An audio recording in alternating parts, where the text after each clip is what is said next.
Hi there, it's Dev Bilal. Today I am going to share my success story about scrapping project that I did from this website, top 3 rated, and where they display top 3 members in a specific category in a location as well with their this information.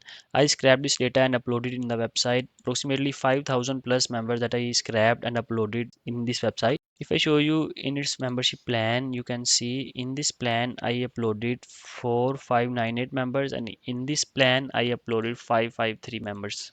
So I get their details. What I get their image, their phone number. I also scrapped their emails as well. I scrapped their emails as well. I can show you right now. So you see here, they have the emails as well. Okay, I scrapped these emails from their own websites because here they are not displaying their emails. They are only displaying their websites. What I did, I visited their websites in bulk and manually sometime as well, and on from their website footer etc., or from their somewhere where they display their email, I get the email and paste it in the website data as well. Like for example, all of them have their emails as well. So these 553 members, and here are 4598 members.